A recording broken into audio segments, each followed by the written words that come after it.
This is Live 5 News at 6.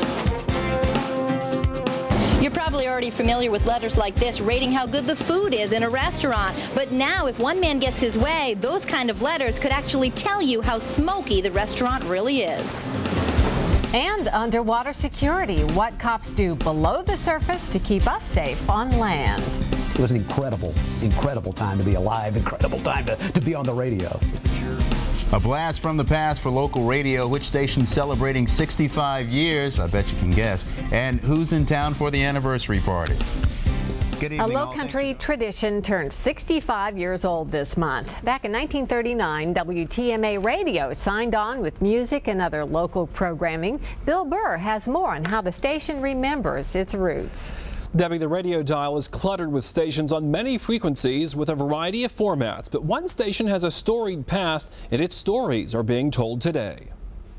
This check is possible by sponsoring the Gary London Show on WTMA. Like old friends having a cup of coffee, these former co-workers relive the memories of their good old days. It was coming up with a clever way to introduce a record, a clever way to talk about the temperature. Not exactly a topic you'd hear around today's water cooler, but for John Burwell and Gary London, it was their way of life during the 60s and 70s at 1250 WTMA.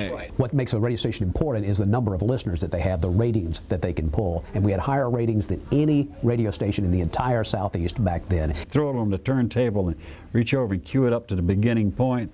And as soon as you hit the switch, the record would start, and boom, you were on the air. WTMA. This month, WTMA celebrates its broadcasting birthday. For 65 years, it's provided music, news, and friendship over the low-country airwaves. These were names that people knew, and they knew them just as well as they knew members of their family. And they would tune in and they'd actually listen not only to the music, but also to the disc jockey. Even Live 5's Keith Nichols spun the stacks of wax for TMA. Veteran personalities like Charlie Bird Lindsay look at the station as a part of the local landscape. When you think of Charleston, and you've been here any length of time, you think of the mighty TMA. No way to get around it. It was an incredible time to be alive, incredible time to be on the radio. WTMA Radio. WTMA is trying to collect radio station memorabilia for its own broadcast museum at the College of Charleston. If you have a WTMA artifact that you'd like to donate, call the station.